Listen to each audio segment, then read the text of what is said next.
Hey, kids, we're a couple of annoyed grunt boys, and this is the 138th Simpsons podcast. 'Cause I'm a grateful hero, Lisa never lies.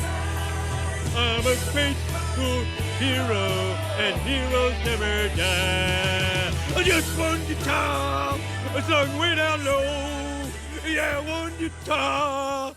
Where did my lawnmower go? That's right, we're the podcast that explores the American animated sitcom The Simpsons from seasons 11 and beyond, and the newest one when they're available. Why do we do it like that? Well, an entity known as the Wheel of Random has trapped us and forced us to watch things in such a manner. And I say we because I'm one annoyed grunt boy named Steve, and with me as always is the other annoyed grunt boy, Craig. Hey, Craig, how's it going this week? Well, Steve, getting ready for the big game. We can't say the actual thing because we'll get sued. Of course not, but it's sure to be a big sporting event with lots of action from both sides. Big pastime all over the world. People love football. Do you think we will see people cheering in the stands? It's going to be so big. People are going to be cheering like crazy with their noisemakers and their appropriate gear with their jerseys of each team. Do you think the players on both teams will be wearing different color jerseys? Probably different colors, and I think even with that, they'll probably be having numbers on each jersey, and even their last name to demark which player is which. What about on their feet? Will they be wearing some sort of shoe that is appropriate just for that particular sport? I think so, and there might be like some sort of cleat on the bottom, to protect them on their respective field of that sport. Would this field be made of grass? I think it might be. Or, an artificial substance? Yeah. Yeah, okay. And will the players be using their feet and using it for the object in play? The name of the game, after all. Oh, yeah, football. Yes, football. So I'm sure they'll be using their feet. But I wonder, will they be using anything else? The thing I'm really more interested in is, I'm assuming they're going to be all men. Will all of these Probably. men at the end of the game get together in a locker room, take off their uniforms, and shower together? I mean, one would assume and hope. So, yes. Why don't they show that on TV? Now that's a game. There's more balls in that locker room than the field. I imagine that's where they keep the equipment in the locker room. Right. Yeah. The balls. Supply of all. Right. I'm not talking about testicles. Yeah, they're testicles. Yes, they're testicles, Steve. And one final question, Steve. One final question. Sure. Will you be rooting for one team over the other? Most definitely. I'll be celebrating and rooting for that one team that has the red jersey and is clearly, favored to win against the other team, despite their underdog status. Exactly. I can't wait to watch the World Cup. Wait a minute. That's not the big game in America. What? All right. Okay. Bit done. Yes, and? I know. We're talking about one football, but not American football. The other one that the rest of the world likes, soccer. The only thing that I enjoy out of soccer is it has a set time, 90 minutes, in and out. There's no, it's a time limit. I think that's why hockey is great too, it's faster. Yeah. And there's a time limit.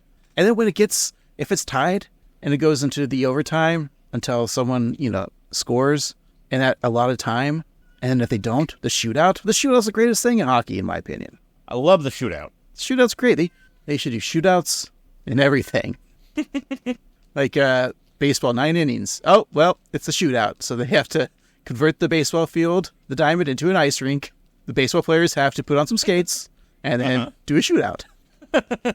Yep. The Tides golf game at the LPGA Tour, they have to put on the ice skates, hit the ice, and go for shootout. And basketball, it's already there. The ice is under the basketball court, so they just gotta, if it's a tied basketball game, they gotta pull up the panels, tell those basketball players, put on your skates, because it's a shootout. Mm-hmm. What we're saying is America needs more shootouts. Yeah. This country just needs more shootouts. That's right. But we're not a sports podcast, so let's go back in time, all the way back to March 30th, 2014. Craig, what were we watching in the theaters? Steve, we're watching Joan of Arc's husband on screen. That's right. Noah, the hit film. I guess it was hit because it was number one, starring Russell Crowe and Hermione Granger herself, Emma Watson. I think this was like Emma Watson's like first movie after the Harry Potter franchise, wasn't it? Oh, wow. Yeah, I think so. And all those animals. I feel like when people asked if you saw it, people responded with the movie. They're like, did you see that movie? They're like, no. What? I think I turned it on once, and then I'm like, what am I doing? And I turned it off. I don't care. Even if it was like, I don't know if it was a good movie or not, but even the best movie, I don't really care about Noah and his ark. I mean, like, I know what the conflict is, but I know that he won because we have animals and we don't have we have floods, but not like that anymore. So seems like it all worked out for old Noah Baumbach or whatever his last name is. Well, Steve, we didn't go see Noah. Instead, we were listening to music, and we were very excited about it, I imagine. Steve, what was the number one song on the Billboard Hot 100? The number one Hot 100 song was Happy by Pharrell Williams. What just happened to your voice? I don't know. Okay. Hey, we were doing a fun trend last week with not just the 100, Steve. Where's my country hits? Where's my alternative? Where's my TikTok hits? Alrighty, let's go to the other chart. Thank you. I know TikTok wasn't around in 2014. It was back when we were much better. We only had Twitter and Instagram. And did we have Vine? Was Vine still a thing in 2014? I think it may have been, yeah. I was a hit on Vine. I had like 4 followers. That's amazing. So if we look at the charts on March of 2014, the number one alternative song was Pompeii by Bastille. That's a weird reaction.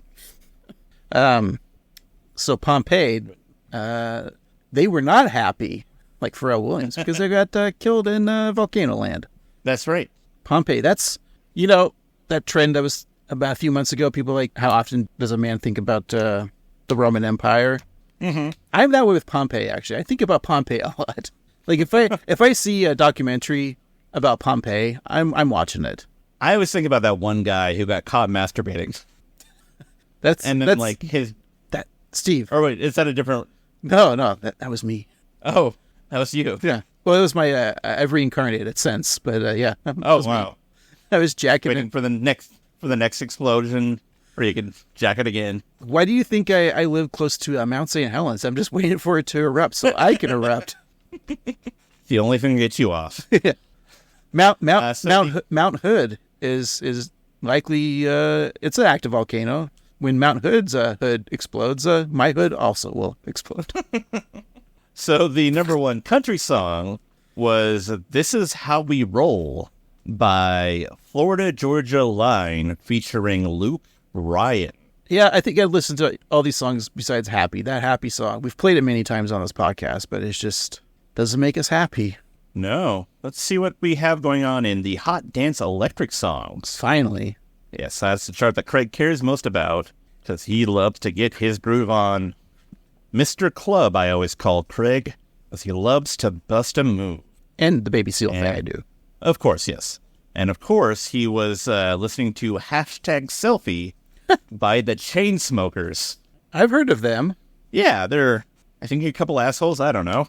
Sadly, they have lung cancer. Of course. From all that chain smoking, Steve. Right. Kids, don't do chain smoke. No. All right. Can we just do chain marijuana? Yeah. Can we talk about The Simpsons finally? Alrighty. Today we're talking about You Don't Have to Live Like a Referee, the 16th episode of the 25th season, in which Lisa praises Homer's integrity, and Homer is asked to be a World Cup referee. However, a slick gangster tests Homer's honesty. Woo. Let's say we check it out and take a little break. We'll be right back.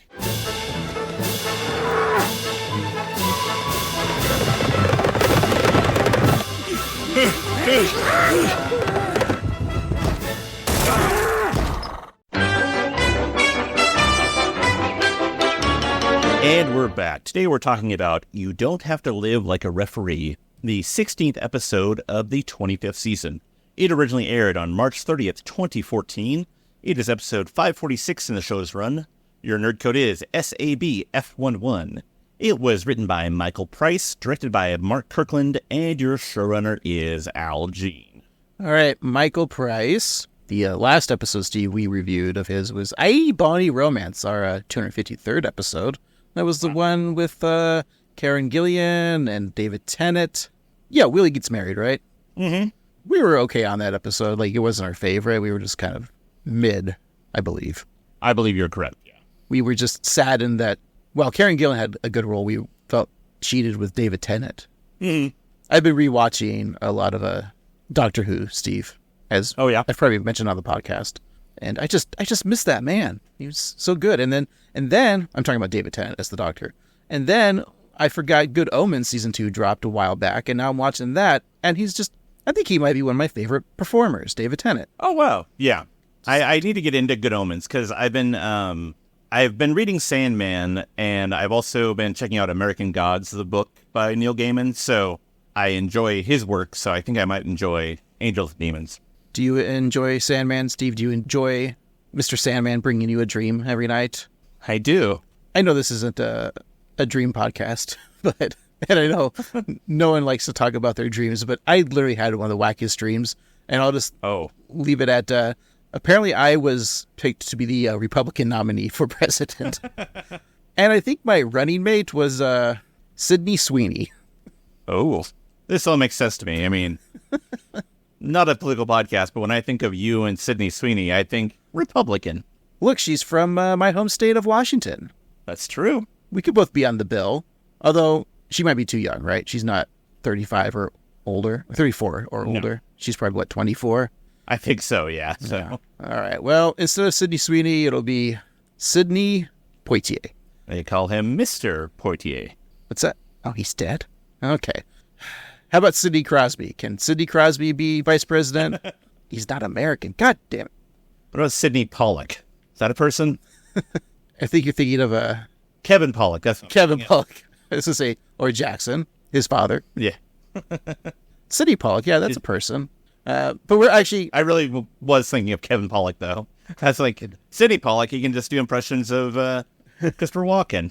Ooh, Christopher Walken should be president. Nah, he's too old. We can't have an old person in office, right? No, never. All right. Well, Steve, we're not a political podcast or a Sydney podcast. We're a Michael Price podcast. That's right. Other episodes we reviewed of his was Hostile Kirk Plays from season 34. That's when we determined Kirk Van Houten is a Karen, right? A real Karen, yeah. We are not fans of new Kirk Van Houten. Like, we're not supposed to be fans of him. Mm-hmm. So anytime I see people saying Kirk Van Houten's music changed their life or whatever, posts on social, I'm like, he's not as revered as he once was. He's more like your favorite celebrities that are canceled now. Like your modern day Morrissey, if you will. Yeah. Or Jared Fogle from Subway. Oh, interesting that you'd bring him up once again. This time it's on air. Another episode from season 33 was Meat is Murder. And then season 30, episode 11, the 650th episode of The Simpsons, Mad About the Toy. And then we're all the way back to season 19, Funeral for a Fiend. And season 16, Mommy Beerist. And there's quite a few we have yet to review. His first episode being season 15, episode 2's My Mother, the Carjacker. He's also known for Steve's favorite show, Hercules. He wrote 67 episodes. I think that was the animated Hercules, right? Not the Kevin Sorbo one. Yeah, I believe you're right. I think it's a tie-in with the Disney movie, not for the Republican mouthpiece. Another actor that we all loved as a kid. I mean, did we?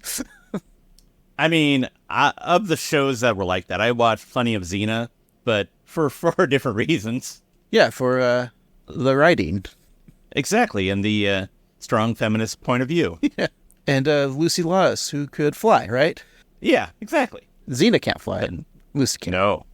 All right, Steve. Should we just go to the actual Simpsons episode proper?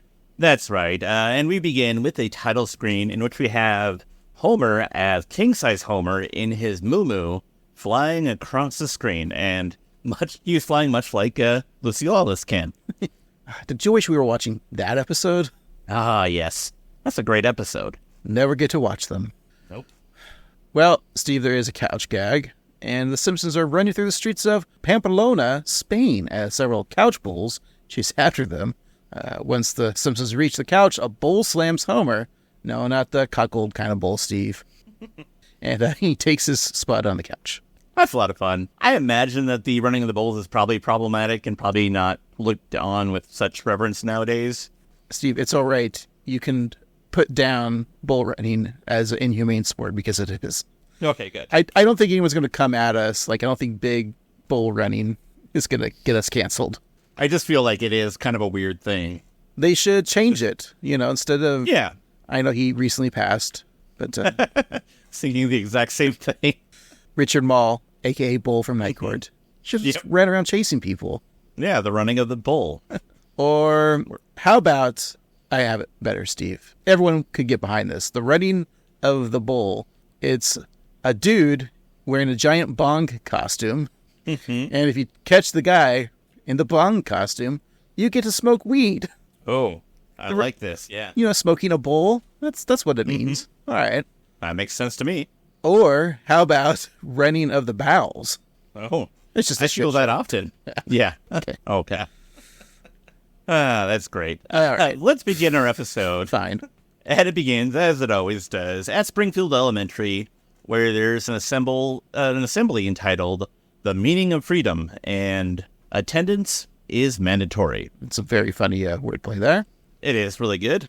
And then inside, Principal Skinner tries to excite a tough crowd of students. Children, you're in for a treat. Today's assembly is devoted to a special kind of history.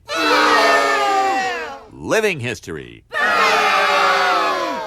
This madness. We have two guests who have come from Springfield, We come from Springfield. Illinois, 1858. Please welcome, here to debate the important issues of the day, Stephen Douglas and Abraham Lincoln. I appear before you today for the purpose of discussing the leading political topics which now agitate the public mind. Hit the dirt, Squirt. Well, it seems the good landowners of Springfield Elementary are rejecting Mr. Douglas's position on tariffs. Get a room. I shared beds with men all the time. It was a common practice. Ew, common practice. The choice of common practice, just using those words. That's a lot of fun. I mean, there's been rumors about Abe Lincoln, and maybe it's probably true. That he shared beds with many men. Yeah, and that he was a good president. That's the rumor that I care about. What happened to him and his... He's fine, right? Yeah, I think so. He just retired after 4 years of being president. He became a real... Well, they didn't have cinephiles back then, so they don't watch plays. Oh, God, could you imagine how pretentious his letterbox would be? Yeah. It's like Glenn Ross, like other mammoth stuff. He only watches a Criterion collection. Yeah. Still insists on buying physical media. He owns a TV, but he doesn't subscribe to streamers. That's right. He has Can of Pee, and that's it. He has a can of pee. No, Canopy, the website made for Lisa Simpson. It's sponsored by the library. Is the library still in business? Well, they've never been good at business. And they're probably worse now because I think they forgive all late books, but still. I still think it's funny. You can check out a digital book on the library, but it's they still have limits of how many people can check out a digital file. Yeah, I got a Kindle for Christmas, and I love it. It's the Paperwhite one, and it's really nice. And it's great because you can transfer your books from the Libby library app to your Kindle with ease. But it is crazy that you have to wait 12 weeks to get a new book because they're out of imaginary paper. Dude, they should have, I don't know if this is the thing, but your actual physical books. If you buy a DVD, here, I am someone who does, of course, like Lincoln, prefer physical media. Sure. Should that be a t-shirt of ours? President Lincoln saying, like, buy physical media like I did? That's kind of funny. I don't know. Something not as wordy like that, but something short and sweet. But, you know. I get what you're saying. That sounds... I almost just want fun. Lincoln with a thought bubble or a word bubble saying, be kind, rewind. I don't know. That's great. I don't. Anyways, so you know how, like, if you get a DVD, there's always a digital copy now. So you can have a digital copy of your movie. They should do that with books. Like, if you have a physical book, you should be able to, like, scan a barcode, and then the digital book should just appear in your Kindle. Is that a thing? 100%. I think that if you buy some books from a certain website named after a river who doesn't need any more money, yes, you can do that. SnakeRiver.com. Yeah. No, Mississippi Books. We should start a company called Mississippi.com. Yeah. It just sells the same shit as Amazon. We can get that. Okay. We'll just call it, like, you know, and as soon as someone orders something through us, we'll just buy it on Amazon and then, Okay. yeah, and then ship it to them. But we'll get the Amazon box first and then take it out and then put it in our Mississippi box. I like this because, Amazon get it to you overnight, but with us, you got to count 1 Mississippi, 2 Mississippi, 3 Mississippi, and then eventually it'll get there. Yep, that's our slogan. We got it. Yeah.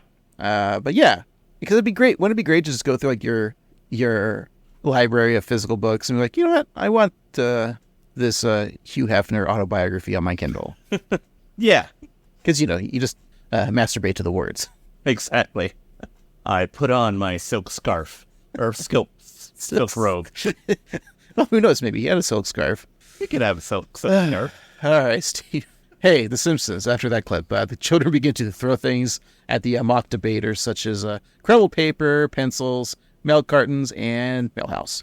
The Stephen Douglas impersonator tries to calm the crowd by saying that these are times of powerful passion and is hit in the head by a basketball hoop, which is controlled by Dolph, who repeatedly asks the presenter, "Why are you concussing yourself?" Meanwhile, Lincoln stays in character, saying that a house divided cannot stand against, but is interrupted by a stapler hitting his head.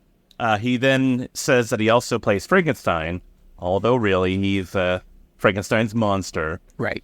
As he growls and attacks the audience of children. Stephen Douglas tries to escape the auditorium under a podium, but is knocked down by several balls.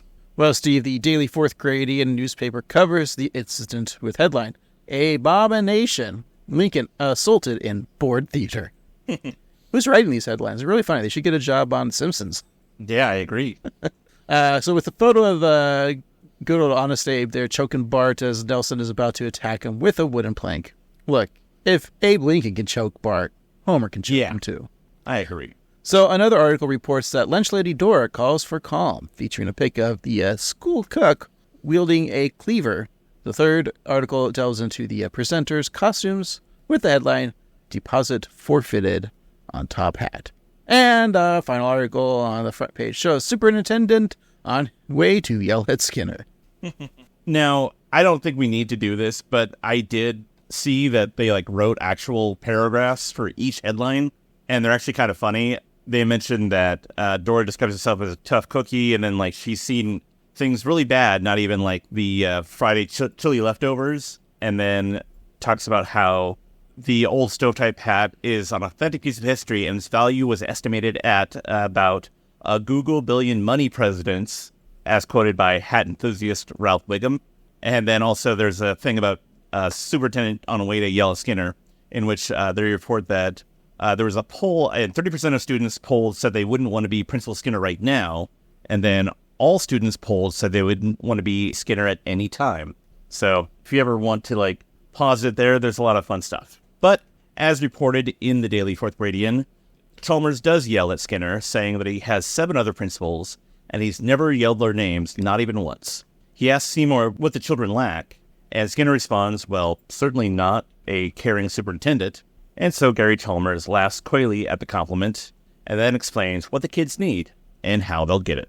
Respect. That's what these kids lack. So we will hold a contest to make them tell us who they respect, who their heroes are. A contest? But, sir, we don't have any money to pay for prizes. We had to rent out our multi-purpose room to a Japanese-American social club. Danbotsu! The answer is simple, Seymour. Get a corporate sponsor. But don't worry, you won't have to compromise yourself. So, from now on, our cafeteria will only serve delicious stuff witches, heroes, hoagies, and torpedoes. What about po' boys? Sorry, Nelson. Poor boys such as yourself will go hungry. Now, please welcome the star of Stuff Witches ads, who lost 400 pounds eating only Stuff Witch subs, Ezra. Tell us your hero, and you could win a Stuffed Witch college scholarship. Then you can be a hero like me. What makes you a hero? I don't eat as much as I did. Back away from that man, Bart. Yeah. Ugh. Ezra, of course, is based off of Steve's favorite spokesperson, Jared Fogle. Remember the subway guy? Well, he's in jail now, Steve, because he was arrested and tried in 2015 for child sex tourism and possessing child pornography. So recently, another podcast with a similar name as ours that reviews chain restaurants re-released their first episode ever that came out in 2015. And they had a good 10-minute chunk talking about Jared Fogle and how great he was just before any of the news about him was released. And it's just funny how this episode that was in 2014 and the Doughboys then in like early 2015 were like kind of making fun of Jared Fogle for, being a spokesperson for Subway and just losing weight. But there's so much more that he did. Well, Steve, it's time for the speech contest at Springfield Elementary and tomorrow, the Funny Banner contest. Inside, Nelson explains how he chained up a dude and cut off his own foot to save his family from Jigsaw. And judges Ezra, groundskeeper Willie, and Super Nintendo Chalmers sit at the Stuffed Witch sandwich judge table and listen at Nelson passionately states that his hero is his mom's boyfriend who took him to see Jigsaw when he was 3, along with the horror film Crawl Space is based off of Paxing Kongjing. Nelson calls him Uncle Rob because he robbed the Muntz family. So Lisa listens to Nelson's speech and looks at her own about scientist Marie Curie and giggles with confidence. She tells Madame Curie that she might just have this one in the bag. She then looks over at Ralph's report, which is just 2 pixie sticks taped to a piece of paper. Martin Prince is next to present, and he begins by saying that his hero, or rather heroine, dazzled the 20th century with her scientific discoveries. Lisa hears this, and she starts to get concerned. She calms herself down, thinking that Martin might be talking about anthropologist Margaret Mead. But Martin finishes his sentence with, in the field of radioactivity. He then introduces Madame Mary Skłodowska Curie with her glowing green eyes in front of a French flag, despite the fact that she was proudly Polish. Well, Lisa runs out of the auditorium in horror. In the hallway, she cries with her report in hand as Bart skates by, propelled by a fire extinguisher. So Lisa tearfully says that Martin took her topic, but Bart has a solution. What do I do?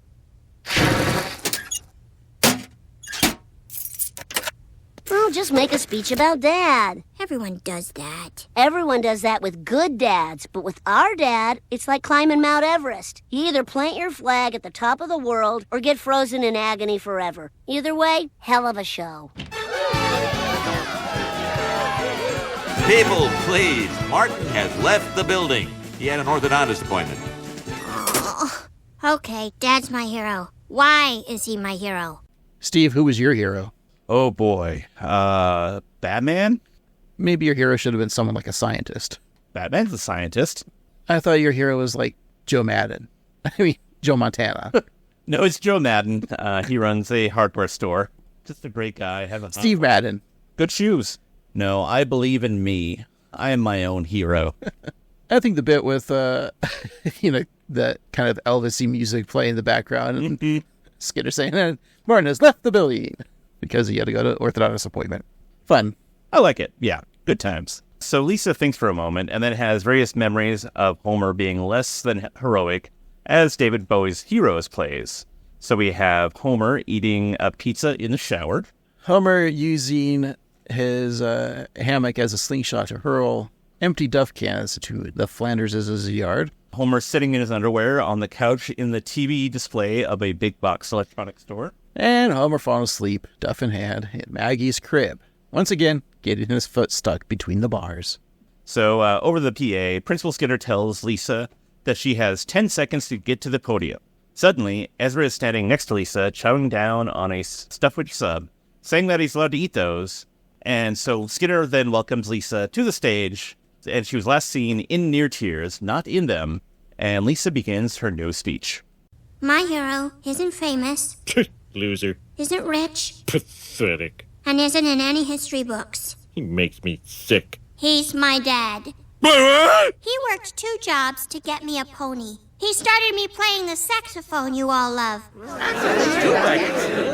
anyone can put a Band-Aid on, but my dad knows how to take it off so it doesn't hurt. The trick is, wait several weeks. And when my dad was a soccer referee, he had the guts to red card me, his only talking daughter, because he knew I was diving. In the history of soccer, he is the only parent to ever take sides against his own kid. And he was right. He made me a better person, because that's what heroes do. That's what heroes do. I'm so glad I was forced to come. Steve, were you forced to come to this podcast? Yeah, it wasn't pleasant, but I got the job done. It's funny in that clip because somebody puts a admire me thing on Homer's back.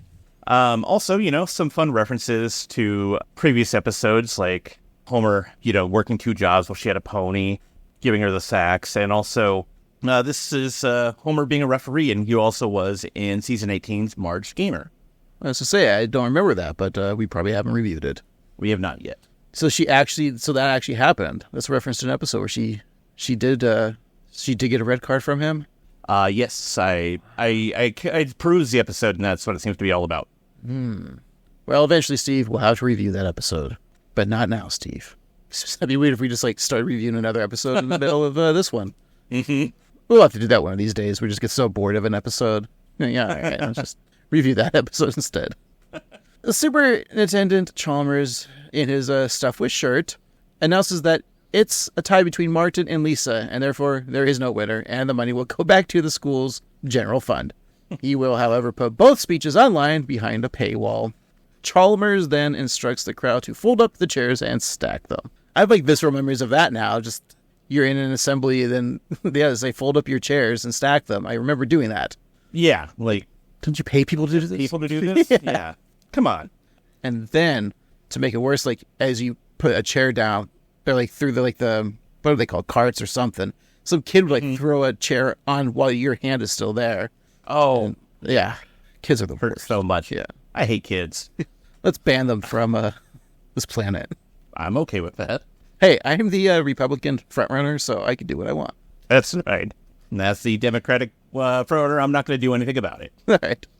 So as Homer sings his parody of Florida's Jukebox Hero, which you heard in our intro, he mows the lawn until his lawnmower escapes to his home in Flanders' garage, or car hole if you're not so fancy. Lisa greets her father, who tells her that her speech was one of the nicest things anyone's ever done for him. He then holds up his phone, showing the MyTube video with pride. And we also see that there are other MyTube videos of Homer, such as Man cut out of hammock, Homer versus Candy Machine, man's head stuck in turtle shell, and Steamroller DUI. Well, Homer figures that Lisa's must have worked on the speech for days. But Lisa feigns modesty, saying that Homer doesn't want to see the sausage getting made, but then Homer's excited at the prospect of sausage making when a visitor arrives at 742 Evergreen Terrace. Mr. Simpson, I am the Executive Vice President of the World Football Federation. Woo! What you Americans call soccer. Down! I'm sure you are familiar with the World Cup, the quadrennial drama unmatched on the planet. Oh, yeah, that's the thing that guys at the dry cleaners get so excited about every 4 years. I'm afraid there has been an epidemic of referees being bribed to throw games. From the Premier Leagues to the playgrounds, all has been tainted. We need a symbol of integrity like yourself. Of course I am, but how do you know? Oh, your daughter's speech went viral. Ah! No, I mean it spread like wildfire. Much better. Mr. Simpson, please help us. The rot is everywhere. In fact, I see that I myself am about to be arrested for corruption. You will have to take it from here, Peter. Yes, I will take good care of your wife. Wait, what does that mean? Soccer. football to everyone else in the world. Yeah, are you much of a soccer fan, Craig? No. Yeah, me neither. I've played the video games. They can be fun sometimes. Sure. It's one of those sports where you don't watch it, but then if you're at a bar and everyone's really into it, then you can kind of get into it just based off of crowds. It's always more fun to watch sporting events on TV with a giant crowd. That's true. So you can go, oh man, what? Oh, come on, ref. Oh, foul. Oh, no way. And then when the announcer says something, you can be like, yeah, I totally agree with what he just said. I've been saying that all season. Yeah, exactly. That's how you talk at sports games, Steve. I just be like, oh, that ref doesn't know what he's talking about. He's so blind. Oh, wow, it's like you're a professional sports watcher. Just put me on ERTN. I don't know how to spell. So Peter, the new WFF executive VP and Cuckold Bull, tells Homer that they need outsiders like Homer to come to the World Cup to ref the games properly. Homer proudly says that no one has ever questioned his professionalism, except for, in his profession. He then holds up a picture of himself standing in front of the nuclear power plant as a mushroom cloud erupts from one of the cooling towers. He then asks for Lisa's thoughts, and she explains that they are offering them an all-expenses-paid trip to the greatest sporting event on Earth. Homer assumes that she means the 2008 Super Bowl, and Homer and Peter then fist bump over Eli Manning's pass to David Tyree. So Peter needs an answer now, and Homer says, why not? So the Simpsons are going to Brazil. Again? Again? Oh, man. Hey, Steve, should we just pause this episode and watch the 2008 Super Bowl? I'm sorry, the 2008 big game. Oh, yeah. Careful. Yeah, that sounds like fun. You had the Patriots versus the Giants. Yes. That was the year the Patriots were 16-0. Wow. Yeah. But remember, they lost to the Giants. Whoa. Yeah, the Giants won 17-14. And now look at Bill Belichick. He doesn't have a job. Or sleeves on his hoodie. Steve, I just got a call. Bill wants to host this podcast. Oh. So one of us has to go.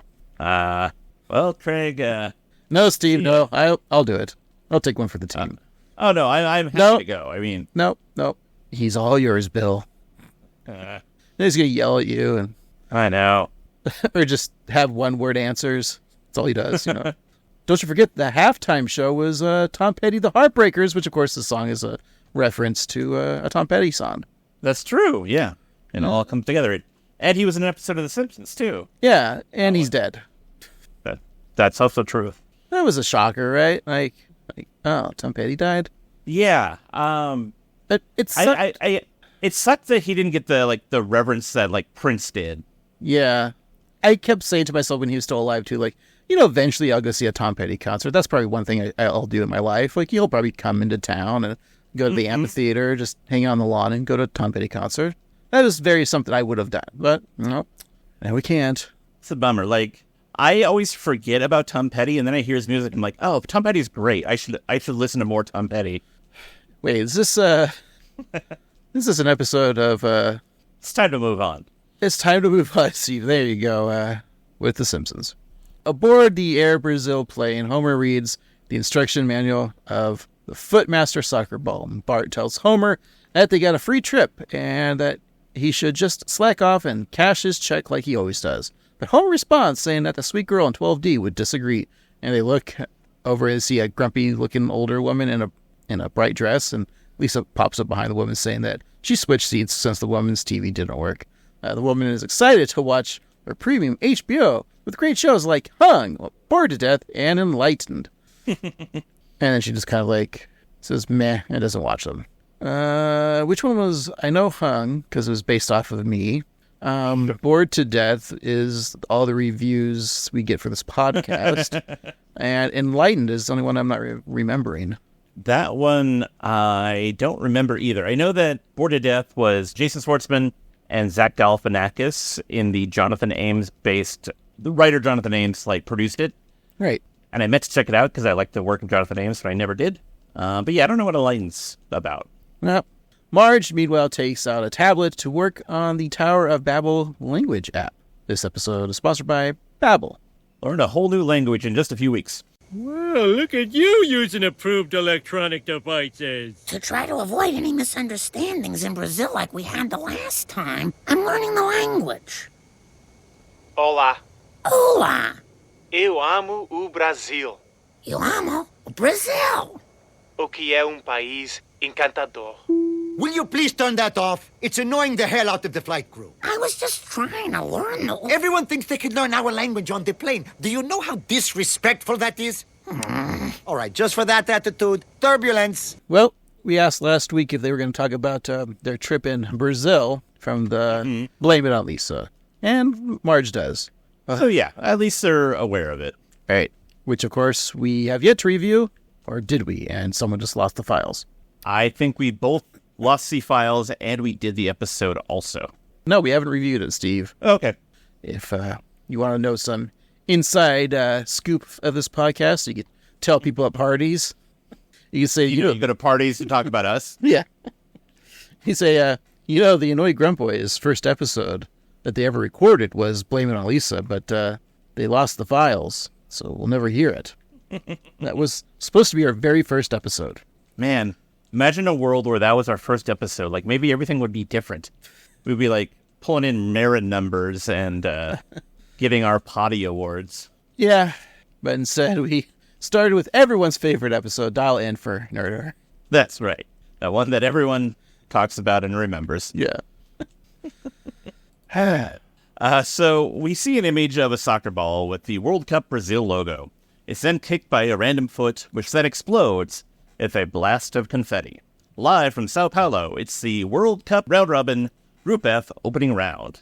The matchup is between football powerhouse Brazil, whose fans chant "Ole, ole, ole, ole" from the stands, and Luxembourg, whose entire nation has arrived for the game.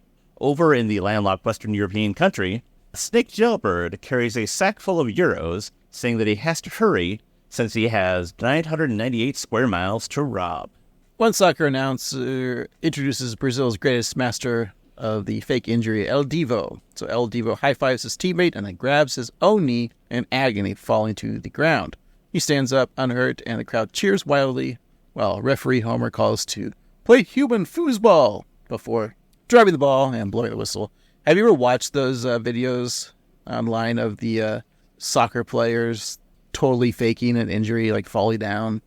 Oh yeah, it's so funny.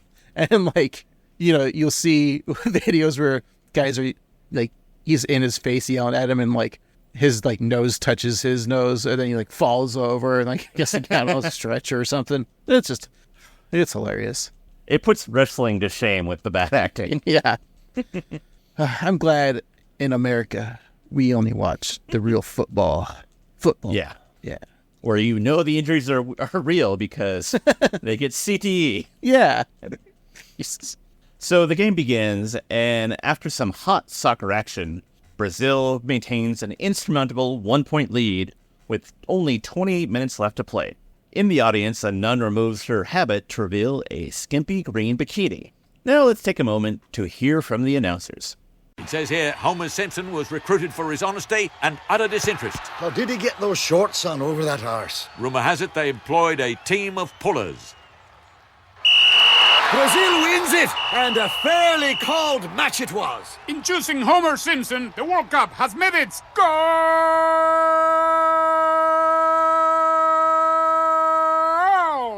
Andres Contor, you know that is incorrect usage. I have no control! This job has taken its toll!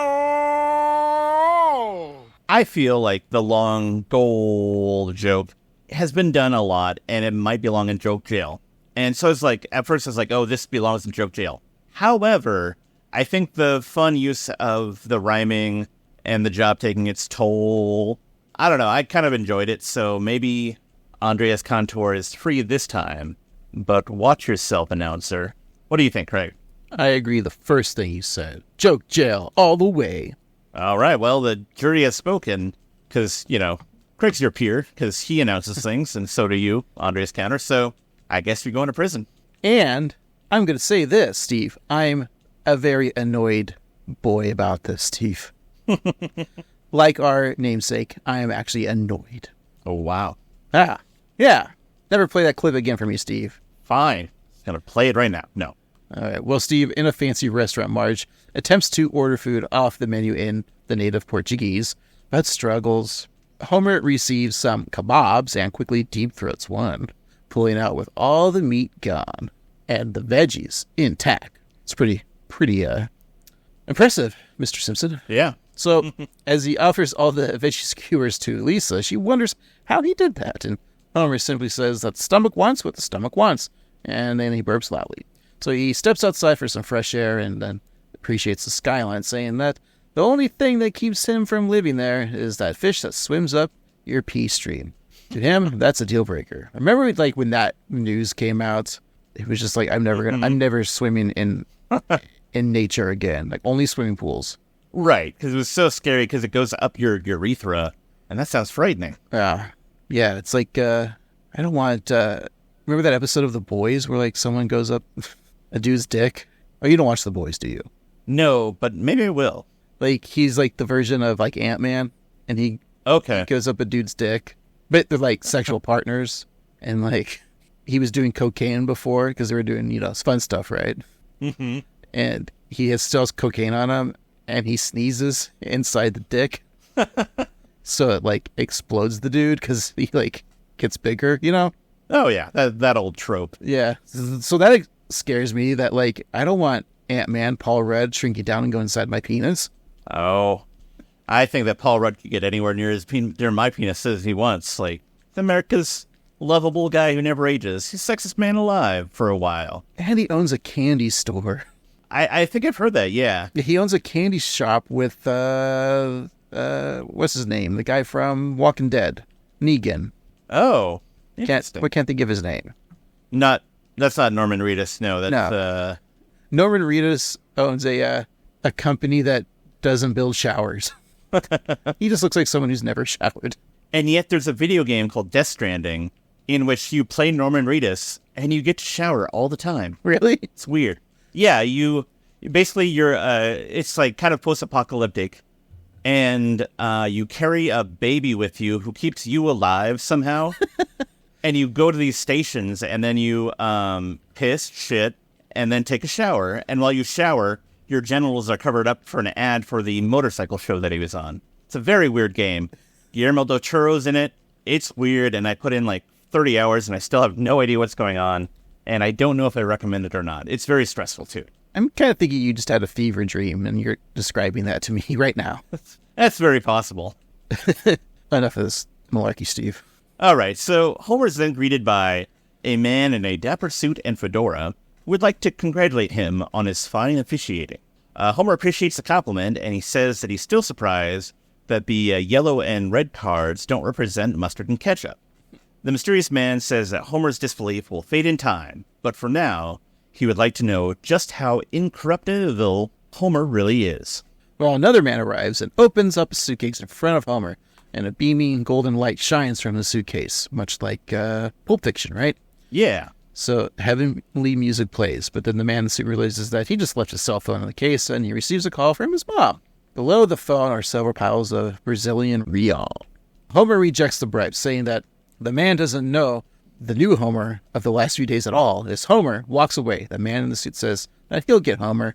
They have ways. So the other man asks what other ways they have, other than the guns and money, and the suited man admits that they just have two ways. Two very good ways. During the soccer match, Homer witnesses a player tripping an opponent. He gives the player a red card, and the player gives it back to Homer with some cash around it. Homer gives the wad back to the man with another red card wrapped around the real, and the player returns the favor with even more cash. They go back and forth, giving each other red cards and money, back and forth, until it forms a ball, which Homer kicks as he ejects the player, and he kicks the ball of red cards and cash into the soccer net, and the crowd cheers. Late at night, Homer tosses and turns uncomfortably. He checks his pillow and finds that it's stuffed with sacks of bills. He dumps the pillowcase off the balcony, but the suited man and his assistant use leaf blowers to try to return the money. Homer turns on the ceiling fan to blow the cash into the guitar case of a delighted busker down on the street. It's a fun bit of physical comedy there. So as Homer refs another game, the announcers take a look at the bribe cam. One man in the stands offers Homer several 200 real bills, while another holds up a bag of cocaine, and yet another man offers all sorts of gold jewelry. The camera then lands on a man drinking a soda, who shakes his head and be like, I don't want to be on camera, reluctant to be on the big screen. And then after several moments of trying to direct the attention away from himself, he relents and offers a wad of cash and more jewelry, much to the crowd's delight. It was good animation there. You always see someone on the Jumbotron like, no, I don't want to do it, like the kiss cams. Or I never see the kiss cam. I go to the games. We go to the games. I never see the kiss cam. Where's the kiss cam? Now see the kiss cam. Do you ever get that thing on YouTube or on the TikTok where it's the lookalike cam? No, Steve, I don't go on TikTok. Okay, good for you. It's bad, but basically it's on my feed all the time. Of like, I don't remember where, but it's a soccer stadium or a hockey stadium where they do like lookalikes. So they'll have like, oh, this guy looks like Fred Flintstone or whatever, and like it's accurate, but I feel like it also might be offensive to some people. Like, I don't want to look like SpongeBob SquarePants. Do they do like emoji ones where it's like, here's the smiling pile of poo emoji, and then it just shows like a picture of me? I'm like, oh man.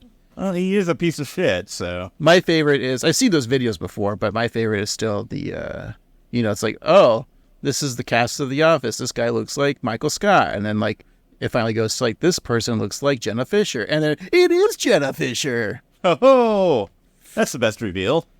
Yeah. Stupid Jenna Fisher. Our sworn enemy. Hey, Steve, in Rio de Janeiro, Bart sits in a hotel room watching Brazilian children's television. The kids show a dancing pineapple, a dancing frog, and a dancing bird. Behind them is a woman in tight clothing dancing in front of the letters A, B, C, D, E, and F. It's the Teleboobies hosted by Shitla? I don't know. I don't know. So as she dances, the tassels on her nipples twirl, causing the letter C to get an erection, making it look like an uppercase E. Bart comments that Krusty should get some of those letters. Now, I don't want to get into a little boy's sexuality, even though we have several times. But it is interesting to me that Bart is interested in the letter with a boner rather than the lady who caused the boner. Just saying. I don't understand the joke. Like, I mean, I understand, but no, I don't understand the joke. So Zoshitla, or Zoshula, is a sexy lady, so the letter C is turned on. Yeah, but why would it turn into an E? I don't know. Like, it would make more sense if she was standing next to, like, the F, and one of the, the bars of the F grew. That's what I'm saying. Like, maybe, like, the F was, like, limp, and then it just got erect. Yeah, or you have the letter F turn into a letter E. There you go. Because the leg turns into a boner. There's a lot of ways you can go with that. Yeah, I agree. They need us on The Simpsons to consult us about penis humor. That's all I'm saying. Yeah. We could be the penis brothers. The boner bros, yeah. The cock comrades. Okay. Well, so Homer walks in and plops on a bed. Bart tells him that while he was out, gamblers sent up gold-frosted donuts, a chocolate bowling ball, and a fresh pork sandwich. Homer asks how fresh the pork was, and a pig who looks an awful like Plopper, a.k.a. Spider Pig, runs by with 2 pieces of bread tied around him. Homer wonders where Marge is, and Bart says that she's practicing her Portuguese, which she does at an ATM while a line grows behind her. Meanwhile, Homer tries to keep his integrity in check. Seleccionar, conta, select account. Perhaps you could select the English option? I did not pay $7.99 for an app, so I could use the English option. You Americans, you really throw your $7.99s around. You know, you're pretty rude. Stupid lady. Give the donuts to the hotel staff, release the pig and the bowling ball into the wild. Dad, is it hard for you to turn these bribes down? Yes, but knowing that Lisa chose me as her hero without ever considering any other hero keeps me strong. Why so quiet? I'm just examining what kind of person I am and whether I should destroy your happiness forever. Why not? I'm listening, and it better be devastating. You weren't Lisa's hero. She just swapped you in at the last minute because someone else did her real hero. Oh my God, that's shattering. And now I'm a man in pain in the naughtiest city since San Francisco turned all nerdy. San Francisco did get all nerdy. Yeah, thanks to people like you. Yep. Sorry, San Francisco. I left my heart there, and you guys suck now. No, it's a fine town. 'Tis a fine town. 'Tis no barn, though. So, feeling defeated and betrayed, Homer goes to drink until there's no more pain in his soul.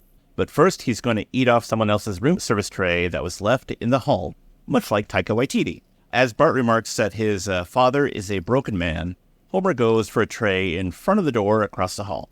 A man steps out wondering what the hell Homer is doing, and Homer says that it's okay, because he's an American.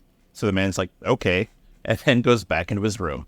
So that means that, if you're ever traveling abroad, you can just eat off people's room service trays. Say that you're American. Have you ever been tempted to? Oh, no. Gross. It's other people's food. Actually, I take that back. I used to work for a hotel. Although mine was more of an office job, every now and then it would be short-staffed, and I'd have to run food to the room. And sometimes they get, like, a burger and fries, and it smells so good, like, in the elevator. Like, they won't miss one fry. Right. I mean, it's called fry tax, Steve. Exactly. They won't miss half the burger.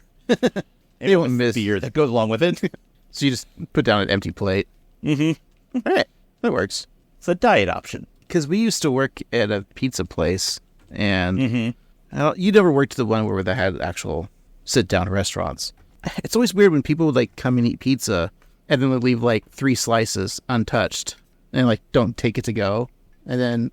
That is weird. Some kid, like, the employees would be like, can we eat it? I'm like, it's kind of gross. Even though, like, they didn't touch it, I still thought that was kind of like, no, you can't. But yeah. I don't see why you couldn't. From, like, a management food service position, I get why you can't. Yeah. But also, yeah, there's part of me that's like, why can't you? But, like, you've never been tempted to, like, let's say you go to a restaurant, it's busy, and you find a table yourself. You're like, oh, well, this table hasn't been cleaned off yet. Yeah, there's still someone's, like I said, like, left some french fries. Like, maybe. Yeah. Maybe. No, I don't think I could. You just don't know. Like, maybe they're, like, sick and they coughed on them, or maybe they were having, like, naughty table sex, and, like, in public, yeah, and there's, like, ejaculate on the fries, and you think it's ranch dressing, and you're like, oh, that tastes familiar, but doesn't taste like ranch. And you're like, what's the deal with that? Yeah, just like normal stuff. You're asking your wife, like, try this. What's this taste like? And she's like, yeah, that's cum. Specifically, Harold's cum. Like, wait a minute. Who's Harold? Have you been to White Castle again? Steve, at a beer and wine bar, Homer drinks a Caparina after Caparina until the suited gambler and his assistant arrive, knowing that Homer would eventually find out that Lisa's original speech topic was Mary Curie. It's just funny that they know. I know. He then says that they need Homer to fix the greatest game of all, the World Cup final. So Homer takes another drink and agrees, commenting that Marge says he never fixes things. So he orders another drink, but the bartender informs him that they are all out of sugarcane. Luckily, Homer carries his own. So he pulls out a box of Lucky Stocks and mixes his drink with it. To celebrate their new deal, the suited gambler offers entertainment to Homer, and the final begins. To begin your descent into hell, let us enjoy this pirated copy of Man of Steel. But beware, Superman was never less fun. Here it is, the World Cup final. Yay! Will it be a German blitzkrieg or a Brazilian waxing? Nazis! Nazi harborers. Guys, you're both right.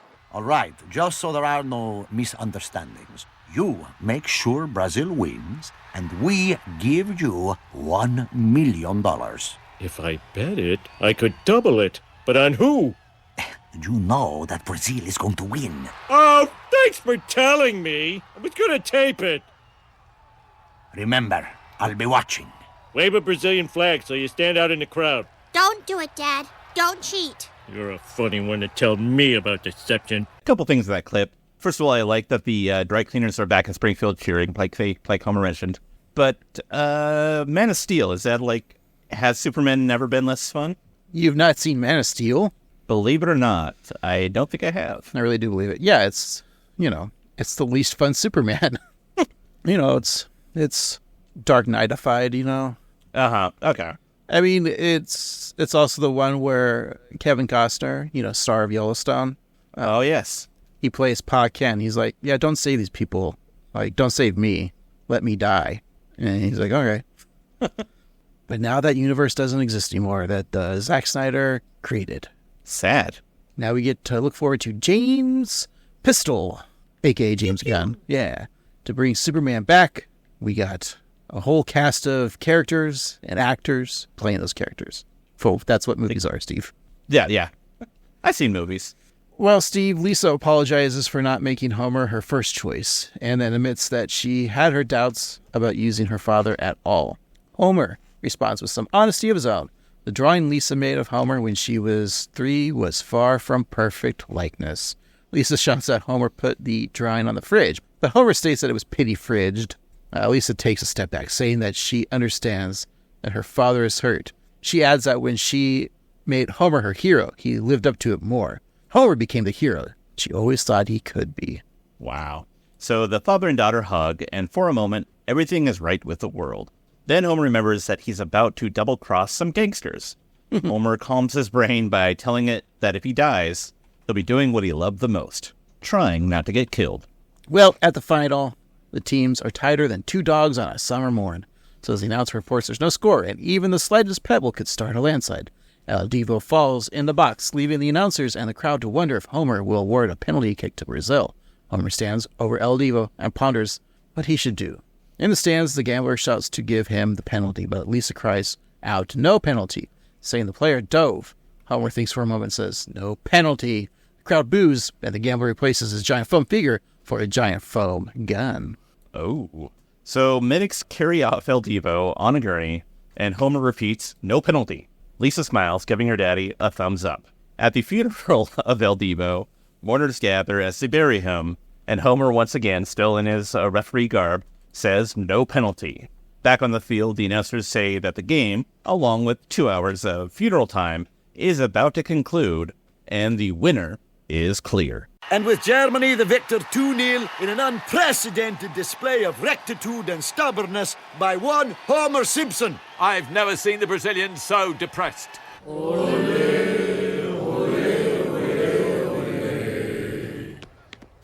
You broke a deal with us, and we have lost a fortune. Well, at least I'll die the American way, in a foreign country wearing short pants. Wait. I want to say something. You have 1 minute. Wait, let it get to the 12. Now. Deixa-me morrido sozinho. Eu amo meu marido, mas eu nunca deveria ter sido árbitro. How's she doing that? I don't know, but she's my new hero. Yeah, I was a little surprised I wasn't considered before. I like that line. Lisa not considering Marge for a hero, like, let's give her a thought. Well, yeah, moms aren't heroes, Steve. Dads are. That's right. They go to work. And they have penises. Only people with penises can then be heroes. But, you can be a mom and still have a penis, so... I can. Yeah. Woohoo! That's right, Mommy. So, also... What are we doing? I don't. That's what I say every week. So, the Simpsons predicted it, that Germany would win the World Cup, because in 2014 they did win the World Cup, but against Argentina rather than Brazil. In flawless Portuguese, Marge tells the gangster that all her husband cares about is being a hero to his daughter. She then asks for forgiveness, and impressed by her fluency, the gangster asks Marge to help his son learn Hebrew for his bar mitzvah, but he's still going to kill Homer. Marge responds with a polite mazel tov, followed by an impassioned plea saying that she's a mother and that the gangster must have a mother as well. He says that he does, and then, just said, the older woman from the plane way back earlier in the episode who wanted to watch premium HBO shows up behind him. What? She tells her son that they owe a debt to the Simpsons that can never be repaid.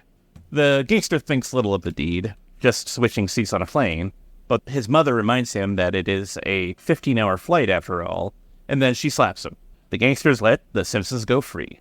Well, they're visiting El Divo's grave, and Homer once again says no penalty, and the ghost of El Divo floats up from the ground, saying fine. Later in the jungles of Brazil, the Simpsons ride up on the Amazon.com river, and it was just like Lisa imagined after seeing all those pictures online.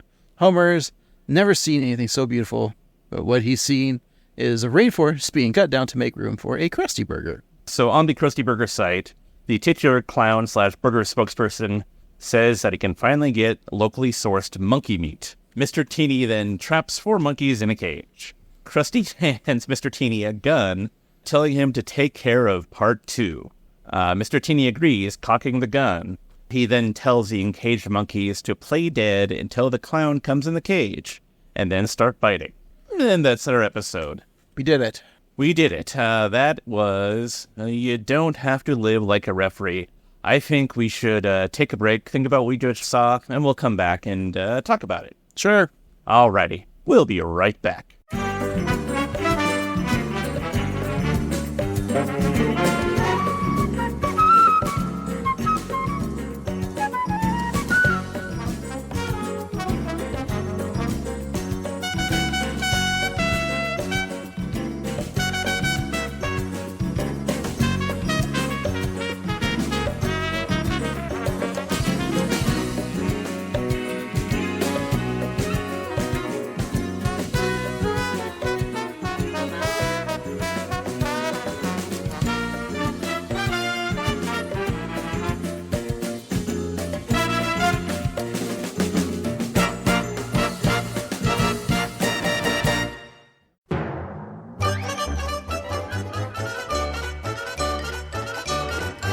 Alrighty, Craig, we're back. Let's finish up our discussion of You Don't Have to Live Like a Referee. We'll talk about the things that made us laugh, most valuable jokester, if you will, some memorable scenes, what we appreciate from the episode, what we thought of it, and even what we're watching next week. But before we do all of that, let's give each other some gifts, something from this episode that we thought the other would enjoy. And so for you, Craig, I got you some very nice things. I got you a gold-crusted donut, a chocolate bowling ball, and a fresh pork sandwich. Very fresh. Yeah, it's running across the room right now. Yep. But it has rye bread, so even though I'm a fan of rye bread, take it. Okay, I'm sorry. I'll just kill the pig. Thank you.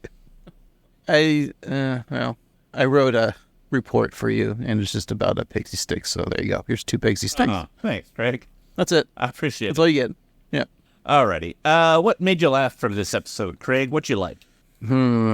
I liked all the gunplay. Mm-hmm. You got the bad guys holding guns, pointing them at the Simpsons, and then Mr. Teeny with a gun. I really enjoyed the guns. And, of course, the beginning with Abe Lincoln. That was a lot of fun. A man who loves guns, too. Loves being in front of guns. Yeah. Or they're behind him. Lincoln's favorite thing, guns and physical media. That's about it. How about you? The funeral was kind of funny. I think the episode had a strong opening. I think the newspaper was funny. The kids, just going crazy on the impersonators. That was fun. And then the episode kind of, it went to Brazil. But if you had to give a most valuable jokester, what do you think that would be? Abraham Lincoln. Okay. Yeah. Or Chalmers, maybe. Mm-hmm. Chalmers was fun. Yeah. I'll go with that one. All right. No, wait. Mr. Teeny. Mr. Teeny wins. Yeah, I think I agree with that. Mr. Teeny was not only funny, but he also a hero to his monkey brethren. So right, and he's a great ape, so he's because he doesn't have the tail, so he's actually superior to them on the monkey charts. So he's doing them. The monkeys like to chart. Yeah, because they're a believer. All right, Craig, what do you think of this episode? Would it be weird to say I'd rather watch Blame It on Lisa than this episode? Wow.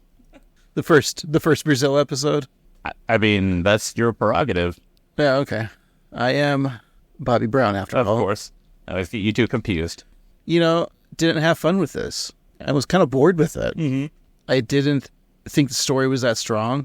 The kids are going to write a story about their favorite hero, and then it leads to, Homer being a referee.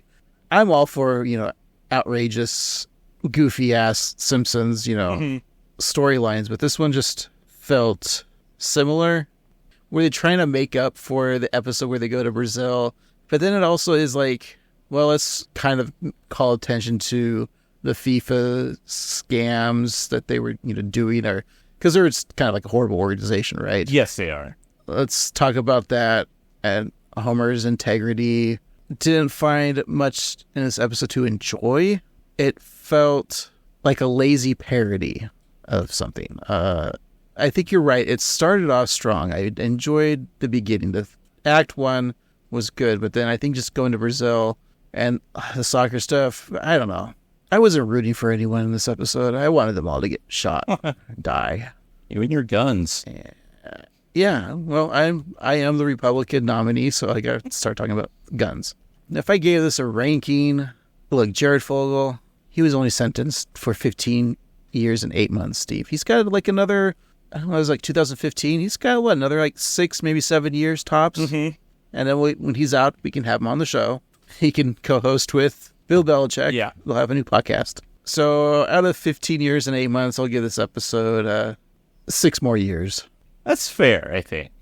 Yeah, how about you, Steve? Well, going into this episode, I was very apprehensive. We all know how infamous the Brazil episode is, and it's like, oh god, this is going to be bad.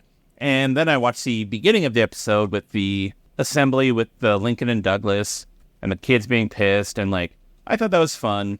And that's kind of where I lost interest, because Lisa doing the same report as Martin, like, that's not that big a deal, I don't care. Everything felt like a little familiar, a little tired, and I just didn't know the why. Like, why is this happening? It felt rushed and pointless at the same time. Like, the B-plot of Marge trying to learn Portuguese didn't really... I mean, I know that plot-wise it paid off, but for humor it didn't really do anything. Like, the joke about Americans spending $7.99 willy-nilly, that's not that funny. Homer being a ref, I don't really care about, and I don't care about soccer either. So, maybe this is for somebody, but it's not for me.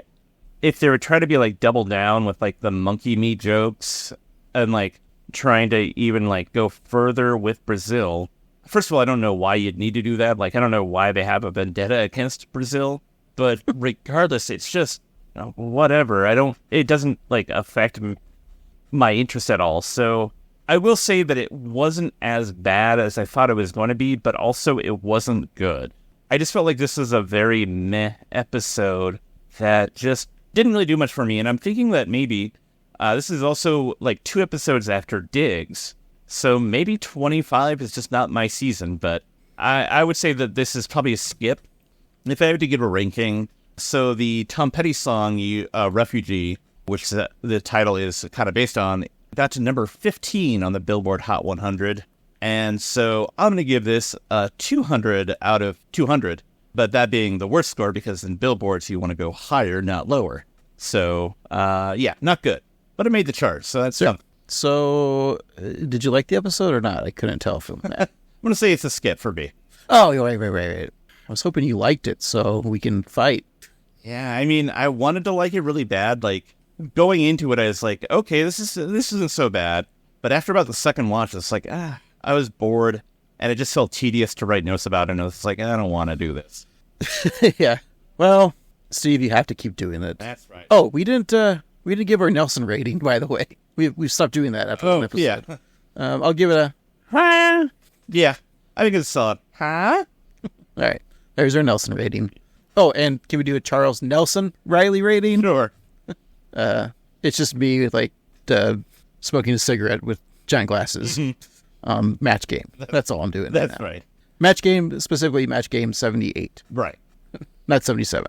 Well, that's what we thought of this week's episode, but maybe we'll fare a little bit better next week. Now, we don't have a new episode yet again, so we'll have to bust out that Wheel of Random.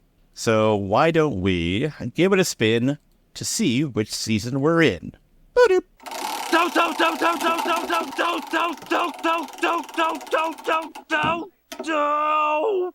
Alrighty, we have season 26. That's one after this season. Maybe it's one better. Let's give it a spin to see which episode we are watching. Boop.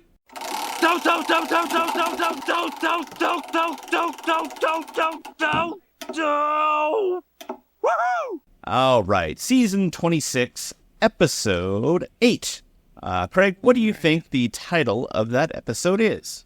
Well, this was a parody of a Tom Petty song, so I think they're going to make a parody of a Bruce Springsteen song, Steve. Oh. So let's think of some Bruce Springsteen song. How about Bruce Springsteen's most famous and popular song, of course, is Santa Claus is Coming to Town. That's right. So it'll be titled Santa Homer is Coming to Town?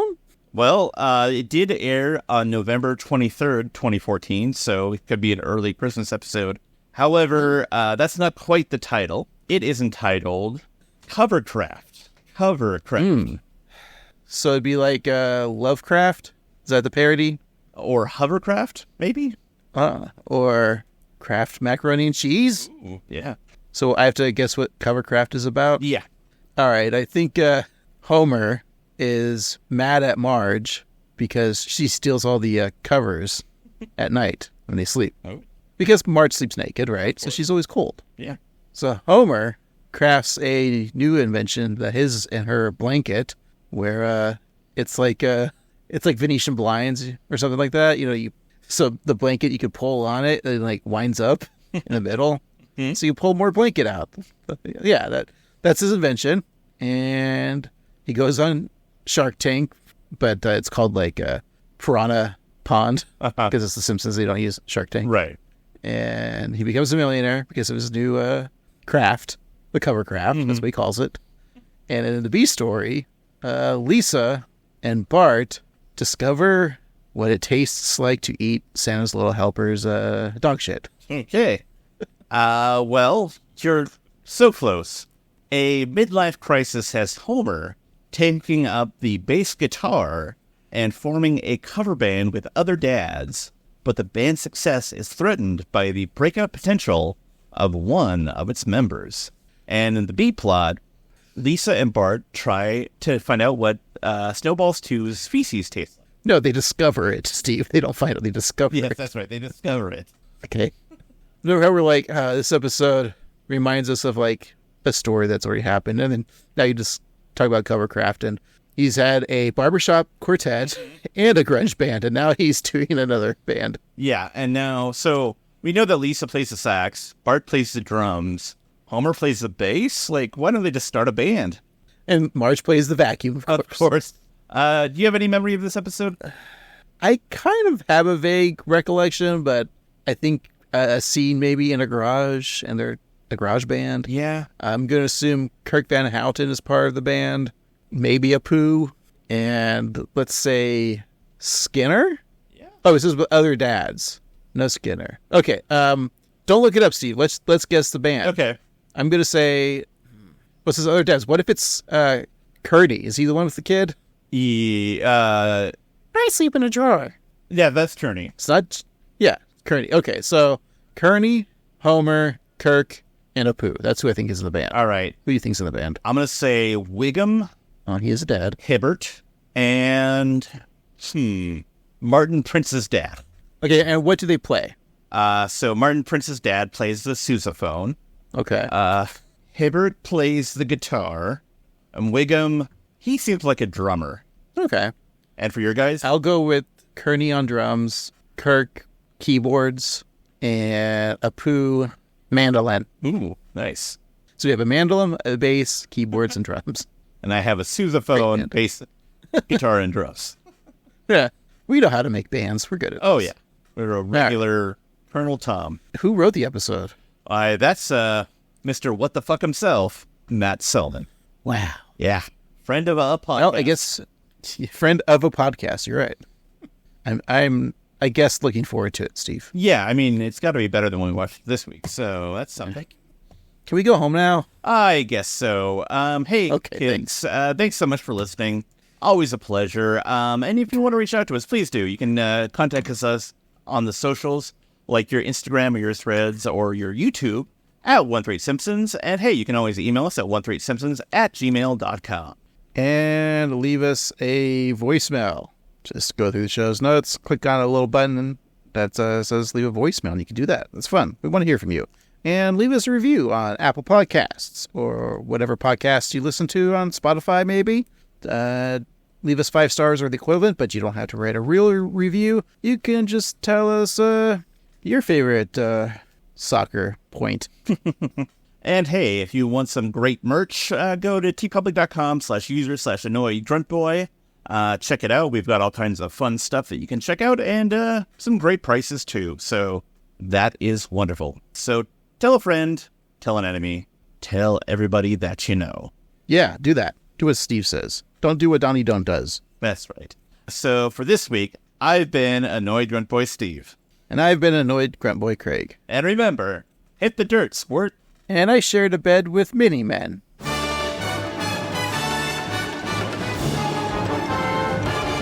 What about po' boys?